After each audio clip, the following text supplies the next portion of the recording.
नाज़िन Sindh high court Sukkur bench Khairpur medical college जे 92 मुलाज़मन के 1 महीने अंदर पगार ॾियण जो हुकुम ॾेई छॾियो आहे।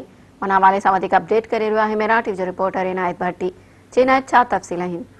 जी बिल्कुल, जो खैरपुर के मेडिकल कॉलेज के 92 मुलाजमन के पगारू न मिलण वाले मामले से Sindh high court Sukkur bench में ॿुधणी थी है।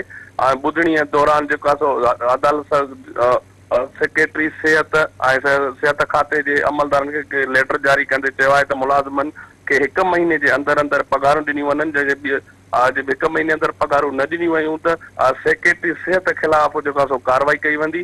मां ॿुधाईंदो हलां त मुलाजमन जो अदालत वारा चवण हुयो त खैरपुर के मेडिकल कॉलेज में 2018 में अपॉइंटमेंट थिया आहियूं ऐं 18 खां वठी 2000 हिन महिल ताईं असांखे पगारूं न मिली सघियूं आहिनि ऐं जंहिंजे करे 92 जेके मुलाज़िम आहिनि उन्हनि सिंध हाई कोर्ट सखर में पटिशन दाख़िल कई हुई ऐं उन पटिशन जी अॼु ॿुधणी थी आहे ऐं ॿुधणीअ में अदालत सॻोरी 1 महीने अंदर पगारूं ॾियण जो हुकुम ॾिनो आहे। जी इनायत, तव्हांजी महिरबानी।